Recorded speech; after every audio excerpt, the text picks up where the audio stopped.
For the first time in UFC history, there were 4 men in the main and co-main event, and 3 of them lost. Never seen that before. Anthony Smith is the only guy who can walk out of that arena with his head held bloody and high. The main event, I'm kind of disappointed in the fan base so far. I've seen so many people being like, oh, this fight was lame. Oh, this fight was boring. Oh, I didn't see anything cool happen. I guarantee you watched the first 5 minutes and stopped watching the fight, which 100%, a lot of people probably did. I can't even blame you. Ian Garry was just so clean for the first 6 or 7 minutes that it was a really boring fight. He was just throwing out really, really quick jabs, and then occasionally would throw like 6 into a combination, 5 or 6 shots into a big combination, and just keep PRATES busy. He literally could not throw that left hand or else he was going to get kicked in the head, which, cool, but we all knew Ian Garry was not going to knock out Carlos PRATES. Factual statement. I guess he did as good as he could on the feet, but it was kind of just keep him busy until I can shoot a single leg. And Carlos PRATES' single leg was phenomenal. You could not get that man down. I've never really seen anything. I haven't seen that defense before. Don't get me wrong. I might be stupid, but it literally looked like he just threw up an omoplata and then oil checked Ian Garry. So I was like, whoa. But I mean, hey, dude, whatever works. I would have liked to see Ian Garry try and wrestle a little bit more. I mean, it was very clear that even though he was keeping PRATES busy, he wasn't necessarily beating him on the feet. He wasn't going to go anywhere with it. I would have liked to see PRATES switch it up, whether that would have been a more aggressive approach or whether he'd have been willing to use his jiu-jitsu in those wrestling exchanges. I don't know what Carlos did in round 1. Like in round 1, he threw 4 strikes total. In round 2, he threw 1 big left hand and 1 body kick, and then he might have thrown a couple jabs. And then in round 3, he sort of showed up, started throwing the body kick out there. And then 4 and 5, he got excited. But I just really don't know what. I think he just wanted to conserve that stamina so that he had it, so that he still had that knockout power later in the fight. But, dude, his cardio looked great. It was the longest we've ever seen Carlos PRATES in the octagon. Cardio looked fine. Strength looked fine. He looked very comfortable in there. I think he was just too worried about the 5-round aspect of it. If he goes out there and fights like Carlos PRATES again, he can beat Ian Garry. It's a winnable fight. But both guys lost in terms of the fact that, like, as soon as Carlos started throwing, he started beating the shit out of Ian. So if he'd have been doing that from round 1 and 2, there's a good chance Ian Garry is concussed and unconscious right now. But that didn't happen. On that same note, a lot of people were like, well, even though it took him 4 of 19, I didn't think he shot 19, but still. Even though Ian Garry couldn't get him down, the 2 times he did, he should have done something with. I agree, dude. I 100% agree. I think both guys displayed that they are high-level welterweights, but that I don't think they're champions yet. I also didn't know Carlos PRATES was 31. I thought he was a lot younger. So that surprised the hell out of me. Dude is going to need to fight Joaquin Buckley. He'll need to like knock out Leon Edwards immediately or something. To matchmake these guys, I don't know who I would want to put Carlos PRATES against. But I do know I want Ian Machado Garry versus Leon Edwards. Because whichever one of those guys loses, you can just cut out of the picture. They're done with. They are going to fight no one but unranked scrubs for the rest of their career, and we'll call it a day. Because the welterweight division has so many guys right now between like 28 and 32 who are either just showing up or are really starting to solidify themselves. And there's not enough time. There's not enough room. There's not enough money to go around for all of these guys to be champion or all of these guys to be in the top 15. I need to see some real cutthroat matchmaking here from Dana and Hunter so that we can get some of these guys out of here. We got to get the proving ground level. We still got like Wonderboy Thompson, 40 years old. We've got to fight him against some. Let me get Wonderboy Thompson versus Carlos PRATES. And when Carlos PRATES knocks him out, we can officially say that Wonderboy has had it. We would have gotten a fan favorite against a fan favorite, an upcomer versus a solidified guy, and we can send him off to the Wolves. Steven can go work at his ESPN desk job. Carlos can keep going back up, and he'll probably fight whoever Ian fights next. If Ian fights Joaquin, give Joaquin Carlos afterwards. If Ian fights Leon, give Leon Carlos afterwards. Which, funny enough, I think both of these guys can beat pretty much everyone outside of like the top 6. But Didn't happen tonight. I'd give this fight a 7.5 out of 10. Like, it was entertaining. I just wish the first round had a little more to offer me, you know? This one right here, I don't even know what to tell you, man. Shout out Anthony Smith. We all knew it was going to happen, but no one wanted to see it. The dude went out on his shield. I don't know who he was flipping off at the end of the fight.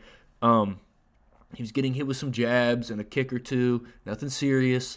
And then out of nowhere, Anthony just doing those little long pawing clinch movements he does, throws a mean elbow over top, hits Zhang right in the face, cuts him open with the second one, and immediately he's like, okay, I have to kill this guy now. There's a kick to the body which just reverberated through the whole stadium, bro. It was so loud, even here at the house. I felt like I was at the venue. It was ridiculous. And then he just elbow spam, dude. I mean, just got on top of him and really, he looked like he was an Australian, okay? Like the way he was relentlessly just beating this wallaby to death. On top of that, he made Anthony Smith feel those 125% tariffs, okay? You can blame Donald Trump for this fight because Zhang Mingyang made him feel those tariffs for your whole country, okay? That was like Jesus dying on the cross for you. Anthony Smith just died so that you don't have to pay tariffs anymore. He just took all of that damage. Jokes aside, though, I really enjoyed watching this, even though it sucked like it was a bad fight. On paper, Anthony Smith wins this fight 10 times out of 10. But I'm just glad to see the dude is safe. He's still in a good state of mind. You see guys really young, like Jalen Turner's 26, 27, and he's already retired. He's like mentally out of it. He's like, I almost killed a guy. Like, I can't do that. So I'm really glad Anthony Smith is where he is. I'm glad he's out of the actual like roster. No more fighting for him. Zhang does look like he's going to do phenomenal. He seems very aggressive. He's never been outside the first round. So even though he has 6 losses in the first round, 19 first-round finishes is crazy. And I'm pretty sure he's on a win streak. I'm not sure of what, but I know he's new to the UFC. Just took out, I guess he's ranked now because Anthony Smith was number 14. Could have been 15. I would like to see Zhang fight whoever that 15th ranked guy is or whoever the gatekeeper is now.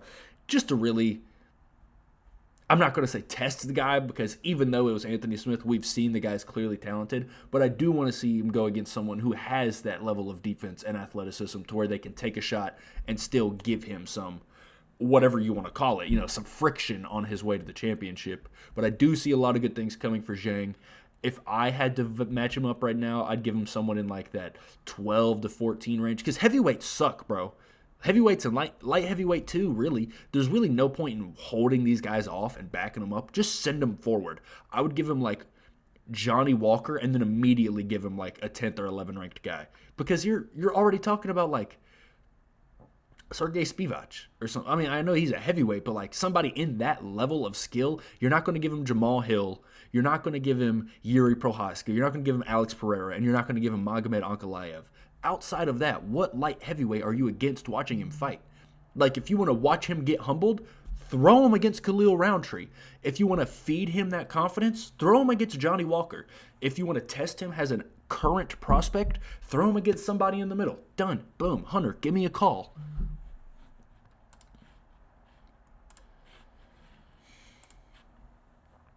I forgot to rank the last fight. 2 out of 10. This one hurt my heart, bro. Giga's old. Giga's come off of 4 surgeries. He's super injury prone. I'm just glad he didn't get hurt in the octagon. Looked good in round 1, but this was a good fight, and it was a good decision. I just hated to see it. It was definitely 29-28.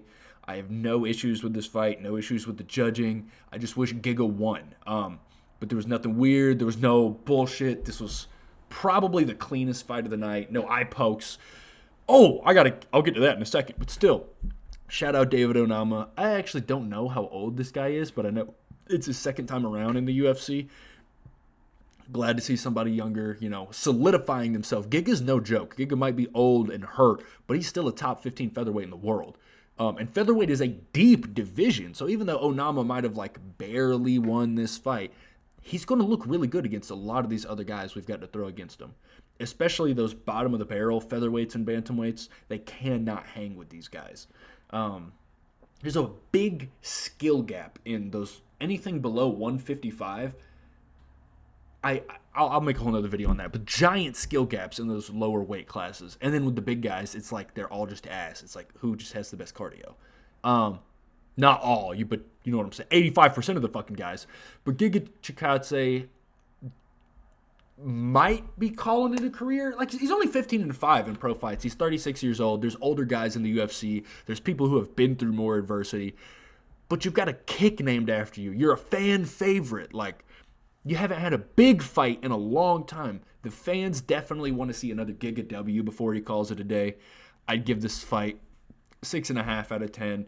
8 out of 10 on, like, enjoyability, just because I know Giga was here, but nothing fancy, unfortunately. This right here probably ruined everybody's parlay. Everyone who bet on this fight probably ruined it. Personally, I was going Abus by finish. It was either going to be TKO or submission. I didn't see this fight going to a decision. I didn't see either one of these guys being able to go to a decision. Because not only does Abus slow down progressively throughout the fight, Michel dumps all his energy, and then he's just done. He's just surviving until you finish him. Neither of those things really went down. Abus was tired from the second he walked out. After the first 40 seconds, he looked like he was already laboring, and then it just kept going downhill. Michel Pereira just decided to go. Him and Carlos Prates must have trained in the same camp, bro. They just looked so, not uncomfortable, but they were so unwilling to throw in those first couple rounds that nothing happened. This was definitely supposed to be the fight of the night. This was definitely supposed to be the most entertaining fight of the night. And this was definitely supposed to give us knockout of the night.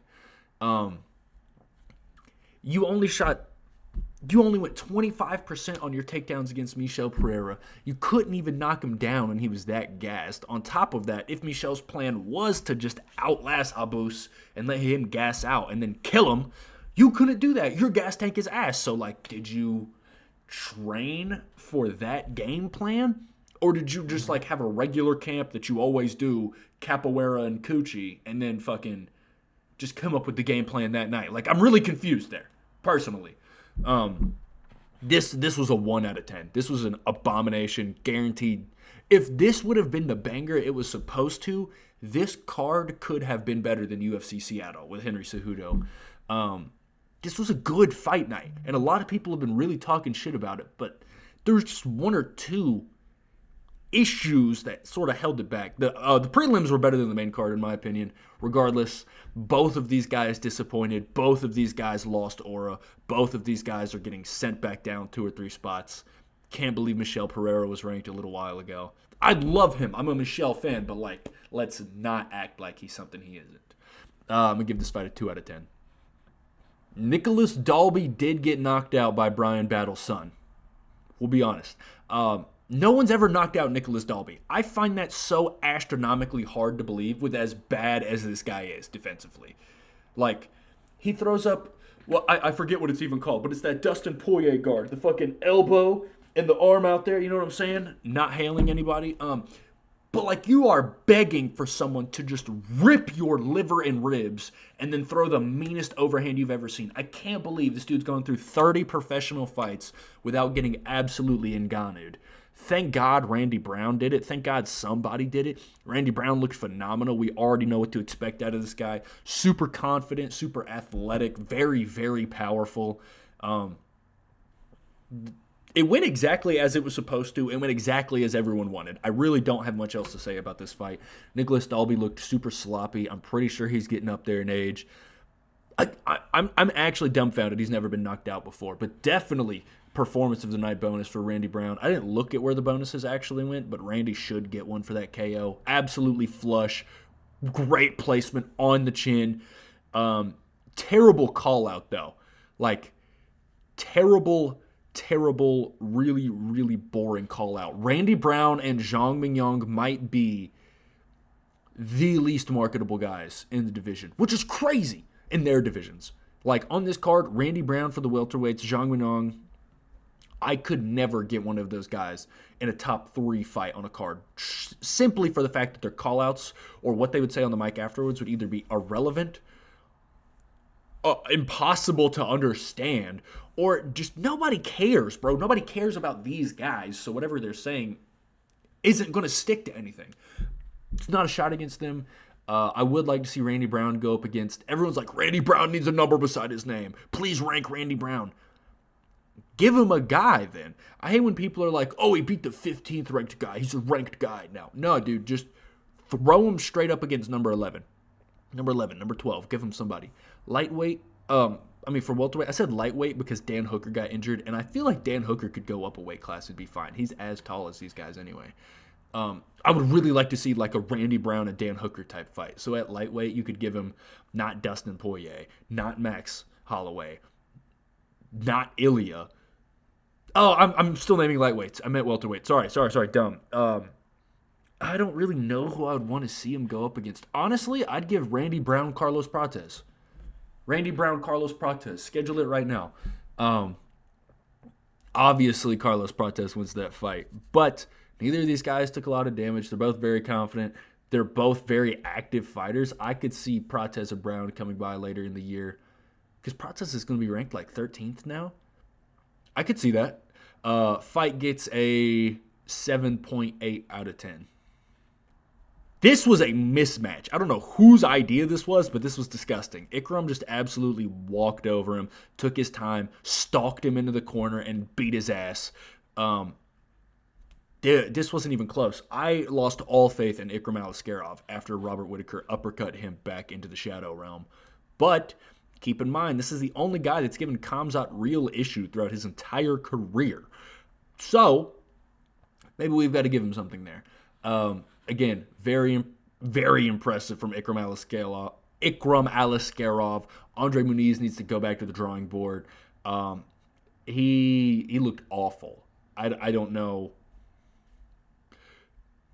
if he was retarded or what. But yeah, no, this fight's honestly higher ranking than a lot of people are going to expect. I'm also giving this one like a 7 because Ikram he brought it up there, dude. He kept me entertained. He was so confident, and whenever he actually went for the finish, he got it first try.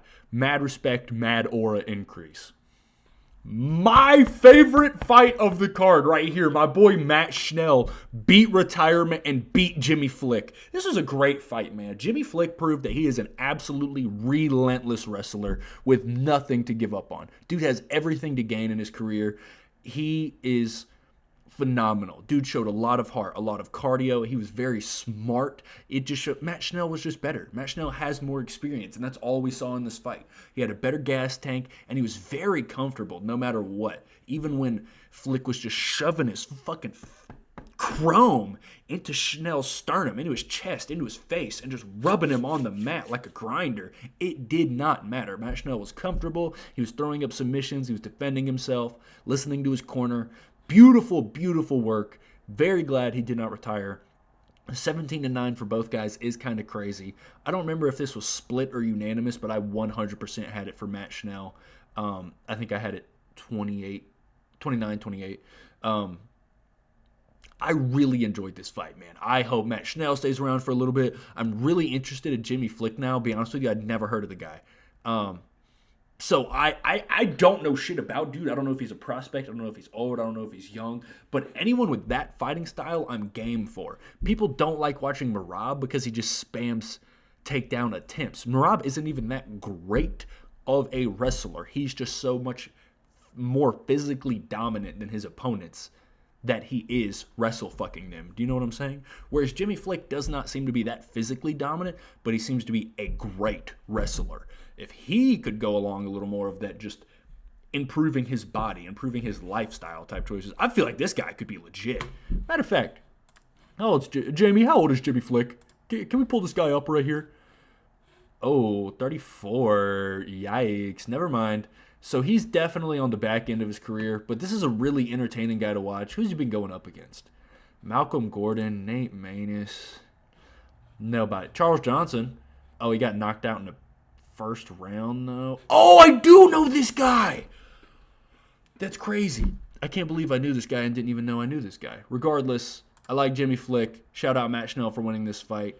I don't really think anything down here matters. We are all fans of Damon Blackshear, Boonk Gang himself. Malcolm Wellmaker has it. Whatever it is, he has it. This guy, he's 30 years old, okay? And this was his debut in the UFC. So to get a head kick KO like that is absolutely insane. People are going to remember you despite the fact that you fought this far down on the card. And you did it against somebody who was like, Cameron Simon. I feel like I know that name. Yeah, you do. It's not like this guy's a total scrub. Like, he's fought legitimate, real UFC guys before. He's only 24. I didn't know that. So he's been in the UFC since he was 20. That's insane. Regardless, Malcolm Wellmaker put on a great performance to show that he is highly athletic, highly electric, very willing to trade, very willing to take a shot. He didn't have to take many of them, 9 of 18 total, and he just put him the fuck out. But, dude, I really liked what I saw in the 2 seconds we got to see him. Very excited for both of these guys. Big learning moment from Cameron Simon. You can't trade with everyone. Big moment for Malcolm Wellmaker. He learned that you've got to go make a statement. You've got to go take things for yourselves. Huge, huge fan of this fight. I would like to see Malcolm Wellmaker get an immediate bump up. Maybe not Peyton Talbot level bump up, but like whoever's sitting right there, the 14, 15 level guy, even if you can give him one of the lower level dudes, if you could give him like Grant Dawson out of the lightweight. Bro, Grant is willing to fight anybody. Or if you could give him like a Dustin Jacoby out of the light heavyweights. But I'm trying to think about who that'd be, because a lot of bantamweights are championship or bust. You've got like Merab, O'Malley, Figueiredo, Sandhagen. Talbot's not a championship level guy, but he's the fan favorite guy. That's who everyone's going to give him. So you don't want to put a fan favorite against a fan favorite when they're both young. Like, you're just going to cancel out a fan base. One of them won't exist anymore. It'll be like the Neanderthals. But this was great. This was a really good fight. This was a really good fight night, really good card. I enjoyed watching most of it, even though your boy was at work. Well, we're not going to tell on anybody, except for myself. I love you guys. Like the video, share the video, subscribe, tell your grandma that I'm handsome. I love you guys. Peace.